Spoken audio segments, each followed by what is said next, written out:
Welcome to Alternatone. I'm Micah. Today, to show and tell, I brought the score that I did for a film called Más Flores.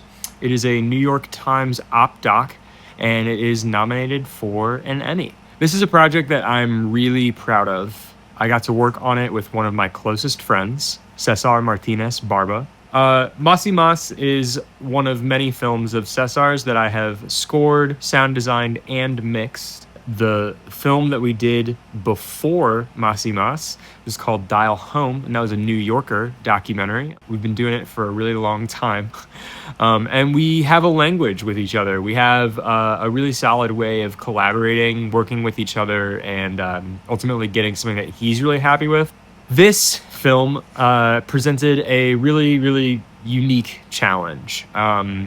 If you haven't seen it, it is a very abstract kind of film. There's no talking heads for a documentary.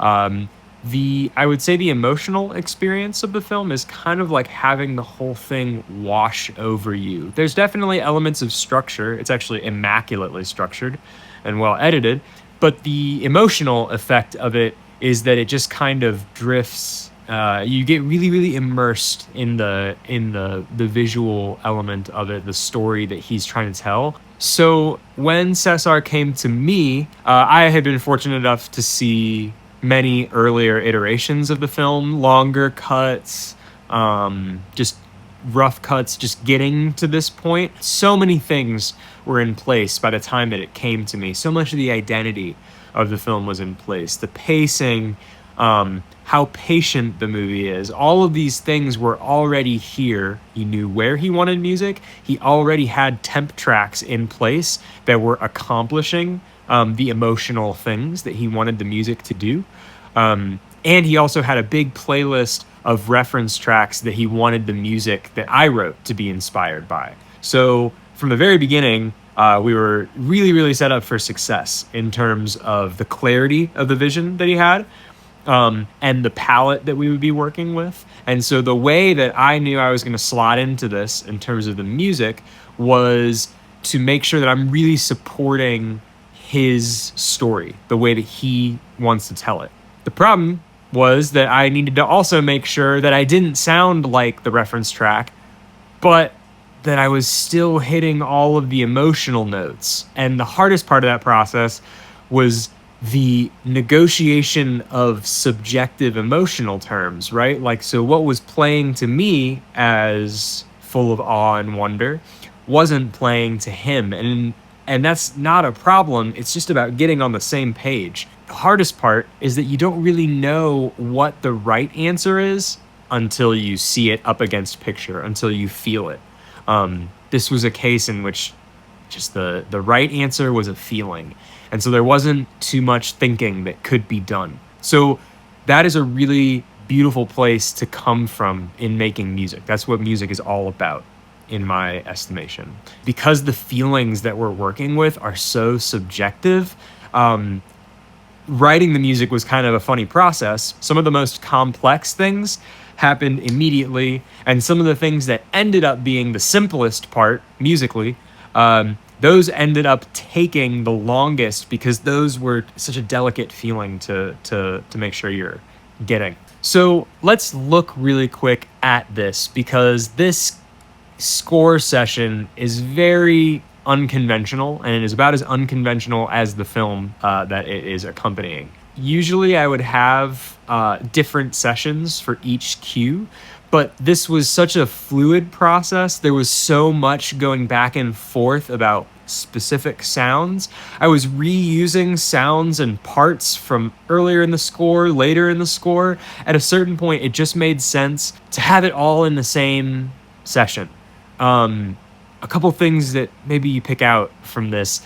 There's no tempo information. All of this music is no time. Another reason why I made that decision, the film is so free-flowing, and again, you experience this effect of the film washing over you. I also wanted the music to have that effect. Anything that felt arranged and locked to time for this film did not feel right. Also, just given how fast we were working on it, Everything here is in one session, and it's broken up into two main food groups. The keys, which aren't really keys because there's flute and all sorts of stuff, and there's strings. And strings aren't really strings because there's synth bass. I know that these are synthesizers here. I think it just kind of depended on how I was treating it. I'm missing some plugins that I don't have anymore, but the sound is really, really close. No particular organization of these sounds. There's no tempo here. From a technical perspective, there's almost no gain reduction happening. In compression, the compression is for tone, not so much to actually dip volumes of anything. All of the volume dipping happened manually, as you can see. And let's see if I can fit this as much as possible. Maybe I'll just scroll through. You can see this is a pretty dynamic score where everything is raising and lowering in volume quite often. When I was working on this, because it's so ambient, I kind of played sections or looped sections. I kind of imagined that these were different channels on like a cassette player with different tape loops, and I'm writing the volume of different loops in order to get things that feel unexpected, in order to get weird texture combinations. So an example of that is this.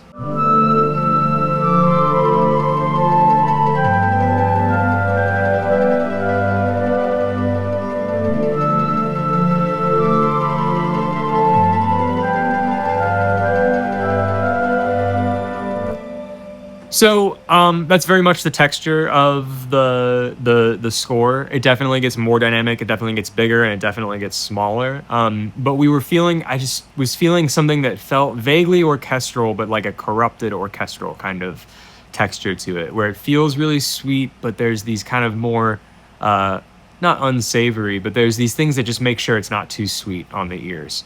We knew ahead of time that a lot of this stuff was going to get filled with sound design. So the final product kind of sounds like this.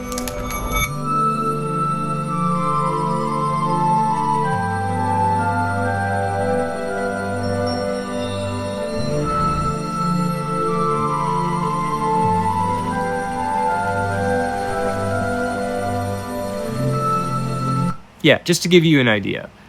So we knew that sound design was going to layer in, and I didn't want to have anything that felt too full. I wanted to make sure that at every point, unless prompted, the music stayed behind the image, stayed behind the sound. If I'm not giving too much away, this film is about the journey of the cempasúchil flower from where it's grown to the market that it's sold in, ultimately to the altar that people celebrate Dia de Muertos on. So we as the viewer take the perspective of the flower on in many sequences, and whenever we do that, the view is reflected through a prism like it is in this sequence right here. Actually, that's a really good place to bring in a big character in the sound of this film that's not in this session. There's kind of this high frequency belly chirpy sound. That flower vision sound, I knew when I was writing that was a frequency band that I was going to need to stay away from, because that sound effect is a very big character in the whole sonic landscape of the film. There were two considerations that I had when I was writing melodies for this film. One of them being kind of within that symbolism of the flower, that the flower might lose petals along the way. And so a lot of the lines that I wrote that are distinct melodies that you can actually make out, they're descending lines, kind of like like the flower is losing petals. So an example of that is like this.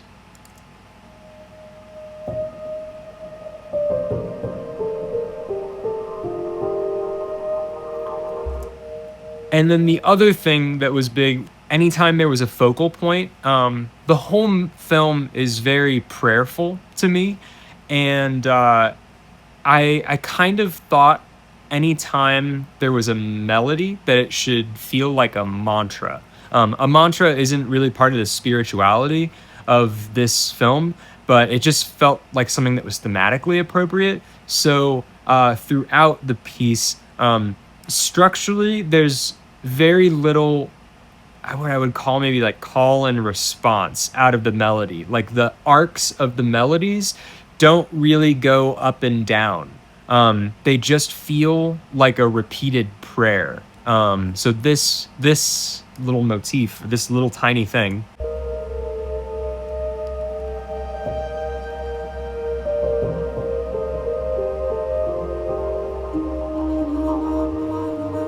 like these ideas just barely develop. And that was something that I was just kind of playing with, this idea that the only thing that makes it not repetitive is that there's always something new being introduced to your ear. Another reason why I decided not to work within time signature for this is because the edit was so locked that I would write melodic parts around big sound moments or around pieces of dialogue, which is why they kind of appear in random spots. But I think it all works. This is a big sound design moment.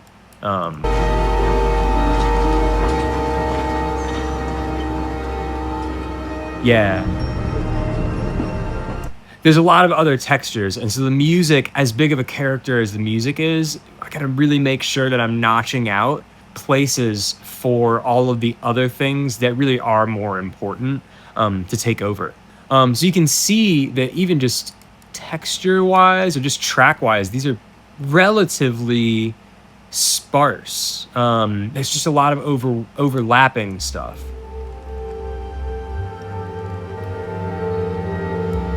Lots of expression and like, yeah.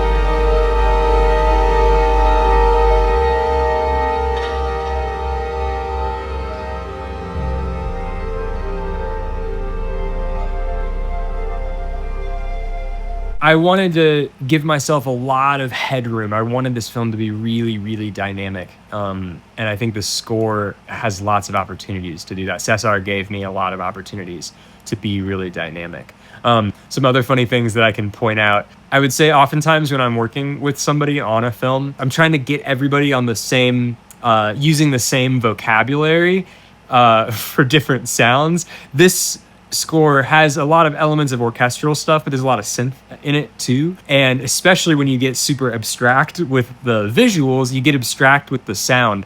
And so when I'm working with Cesar, who's a very, very visual, very keen listener, we had to come up with some names for things. So I'm sure this is me adopting the words that he's using in order to identify different sounds that he feels like are really telling the story. I remember that he really liked this sound and that he felt like it sounded like sparks.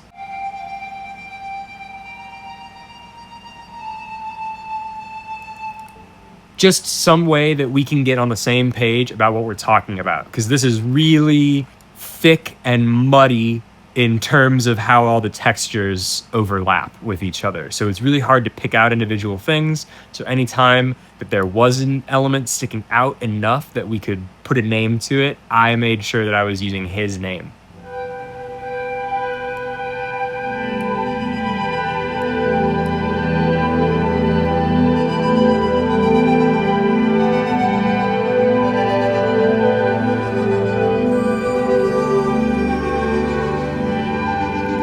This is an example of something that I think came together really fast because he knew that it was another big peak dynamically. At this point, we had already gotten plenty of other things figured out so that I knew where we were going to go dynamically, and again, what the emotion of it was. A lot of the core emotions in this project were like awe and wonder. So like, lots of those tight together intervals. That's a pretty quick cue. Let me find maybe this one.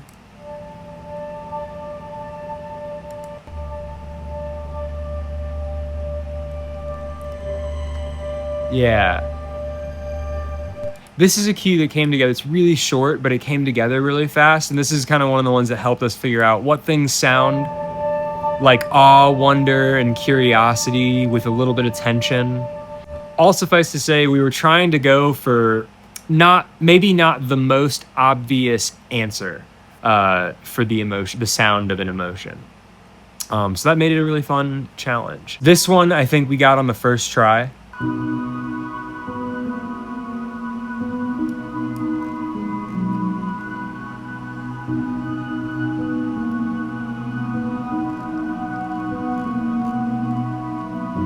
Yeah.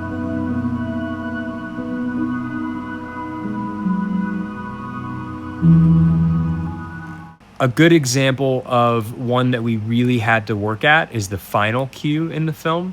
And I apologize, it's not perfectly synced up here. This was a really, really minimal cue.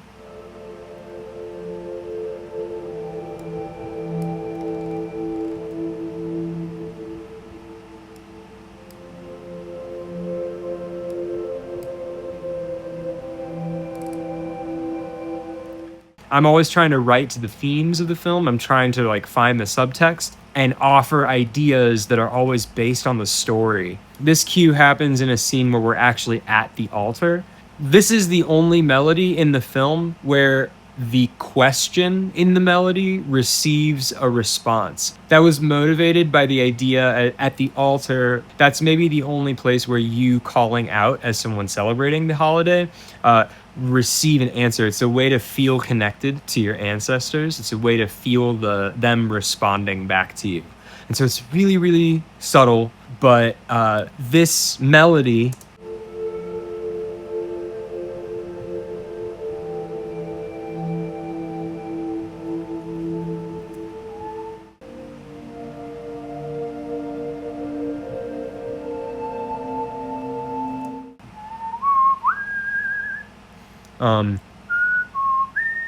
and that melody kind of finds a home in these chords that don't give us resolution. They keep us on the line still. They still keep us tense in some way, but the textures are the thing that's bringing us at peace. Like that, it kind of gives us peace for the moment. And that interval is kind of a nod to Edelweiss, because Edelweiss is about a flower as well. Yeah, that's kind of that one moment that I wanted to point out. And then that motif comes back on the other side of a really, really delicate moment. Before we fade back into the flower vision and the chiming, we get this piano part. And it's really gentle. But my image behind that was like the very last petal falling off the flower to bring the score to a close. Again, there's not a whole lot of mixing kind of stuff going on here. There's a few spots where I'm sure I had to dig out some resonances and hit a few things, but primarily just gaining things up, giving some texture to things with delay. Kind of typical. I had God Particle on the master, and it looks like at some point maybe I thought I was going to process this with some other stuff, and I just felt like that didn't need to happen. It felt like we were actually impeding the music by sucking some of the life out of it. So yeah, as you can see, just a lot of automation. I really tried to let the textures sing on their own. And honestly, a lot of these don't really need to be mixed. They're already mixed. But what you might notice in this, for those that do this kind of thing, is that I am using only free plugins. Firstly, this is before I started getting a few of the fancier plugins. But even just philosophically, this was a very emotion-forward film. And so I didn't want to be bogged down by a whole lot of details or a whole lot of things that weren't going to be relevant to the telling of the story. You had this free Spitfire strings and free labs. The emotional palette that I enjoy working with the most, I often find correlates to it in labs, which is why I still rock with it. It forces you to do a lot of work ahead of time. So I'll choose my instruments and I'll make sure with the director that I'm getting good sounds. But once we start getting into the bulk of the writing, One of my favorite ways to use these really buggy and messy plugins is I don't even look at the GUI. If I have my track selected, then I have expression and dynamics on my keyboard down here. A really great way to use the instrument is to not look at anything graphical. Maybe I'll make a video about this in the future, but 90% visually of my workspace here is picture. I have a big TV screen and a small monitor because at the end of the day, I'm serving whatever is on screen. So if my DAW is taking up a whole lot of my attention, I'm not really doing service to the film. And this was a good example of that. This is actually maybe the film that I decided to upgrade the size of my TV because I just wanted to be immersed in it. I guess the takeaways that I kind of want to impart on this is that feeling comes first. We're here to serve stories. I'm always trying to do right by the film that I'm working on. And so whatever needs to happen in order for the director to feel heard out, in order for us to really communicate what the film is trying to do, I'm going to abandon anything technically in order to achieve that final product, right? That's what this is really, really about. And all of that is worth it when the vision of the director is really clear, and he also happens to be a good friend that you can really, really get in deep and work with. So that is Mas Flores. Please watch the film if you haven't. It's a really, really special project to me. It means a lot to Cesar, obviously. And fingers crossed that he wins an Emmy, which would be sick. So until next time, signing off. Take it easy.